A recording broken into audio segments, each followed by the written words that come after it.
When you saw this, I'm sure you know Conor pretty well. What was your first reaction? Well, it just seemed very out of character. Certainly that he would step away from the game or even insinuate as much. You heard a lot of people suggest that maybe he was trying to take some attention away from Jon Jones, who returns for the first time in more than a year this Saturday night at UFC 197. That was never part of the motivation. And, you casted some doubt on it as you brought me in.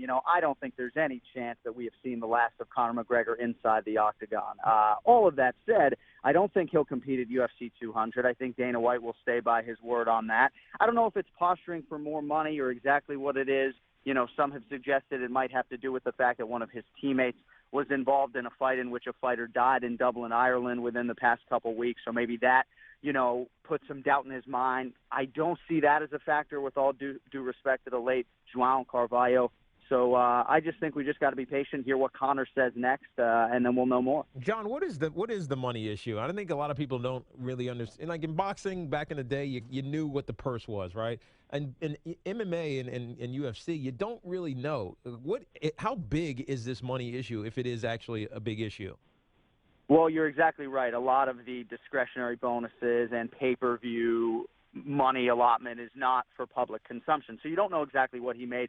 I think he made north of $5 million for his most recent fight, which was against Nate Diaz. But again, all of this is informed speculation. There have been reports and rumors about, a potential divide between the UFC and Conor McGregor. And that, I guess has some legs when you see the relationship deteriorate to this extent to lose Conor main eventing UFC 200. But, he signed a contract, and I think he needs to honor that. But to me, I really can't come up with all these likely scenarios other than he wants to try to make as much money as he can because he's the biggest draw in the sport right now. And maybe for UFC 200, he's not, making what he thinks he deserves.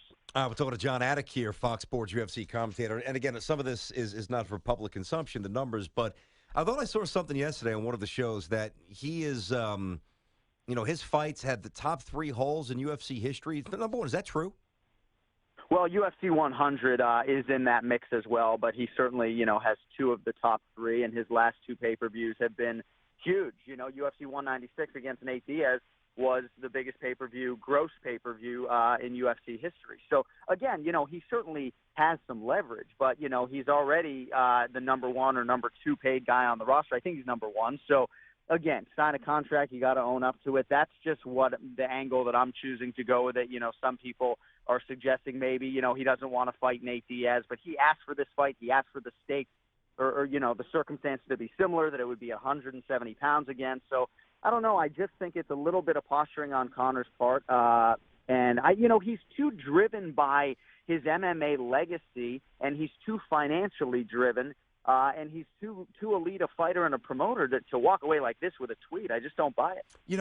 Watching we have this in the studio, a bunch of TVs, and seeing some highlights of the Warriors. And I, just imagine if, like, say, Draymond Green or Steph Curry says, I don't even know if Steph's going to play tomorrow, if he's going to be fully healthy. But if somebody from the Warriors or Kawhi Leonard says, yeah, I'm not playing in the rest of the playoffs here because I want more money, it would be ludicrous. But the fight game's very different. It's individually driven. It's much more finite.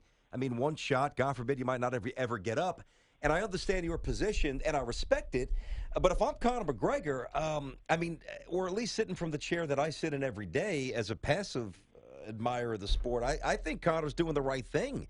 I think it would be short-sighted not to try to max this out because, let's face it, when it goes, and then there's no market for his services. So I think he almost has to do this, John. Well, yeah, and again, he's the only guy who really can do this to this extent because of what he's created, and he has crossed over. I mean, if you would have told me even 18 months ago that he would trump Ronda Rousey, I would have told you you're crazy. So you're right. I don't begrudge him if this is a leverage play and a money play, for doing it. I guess it's disappointing because, again, I work for the promotion, right? So I know the inner workings. I know the advertising and things for UFC 200 have been done, and now all of those things potentially have to be redone. So, Gotcha. It's a mass inconvenience. But, yeah, I get it. I mean, sure, the professional athlete ultimately at the end of the day is going to have the cards. I just think largely a lot of this is out of character. And, again, he has been a promotional guy. I mean, nobody has done more media over the last 15, calendar months than Conor McGregor. So, if we go based upon what we know, which was Dana saying that he wasn't willing to come to Vegas for the big promotional push. That disappoints me as a fan, but hopefully they can resolve it. And, I wouldn't be surprised to see UFC 205 Madison Square Garden in November to see him there.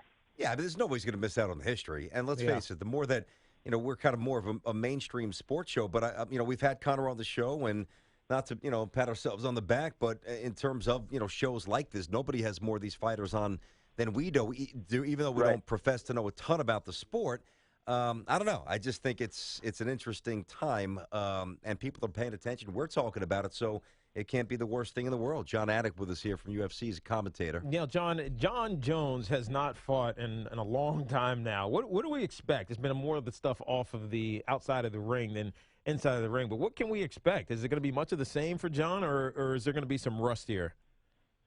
Well, I wouldn't be surprised if there was a little bit of a feel-out process over the first 5 minutes. And obviously he's dealing with a change of opponent, and Ovince St. Preux, the former Tennessee Volunteer football player, is a decidedly different challenge than the Olympic wrestler Daniel Cormier would have been. But I'm just excited, man. This is the consensus greatest fighter of all time, with all due respect to Anderson Silva or George St. Pierre or anybody else you want to throw into that equation. I think sometimes in all of this, with the legal stuff and the outside the octagon stuff, we lose sight of the fact that this is not only the best fighter of all time, but he's in his prime, and he's one of the most exciting professional athletes on the planet. So to me, first time since January of 2015, we're going to get to see Jon Jones make that walk. And I expect him to be as destructive as ever. I wouldn't be surprised if he's a little bit patient early. But, he has so many weapons, and so many of his weapons we haven't even seen in the UFC yet. Sometimes the fight dictates what you're able to do and not do. And even though he's been dominant, he's putting the focus on the finish here. And I think that, in our sport it's tricky because, winning isn't enough, right? You got to win with style points. You got to get the guy out of there. And I think if there's one motivation for Jon, it's to come back and stop the guy, because I think that sends the statement that he's looking to send. And, man, I'm just excited to see it all play out.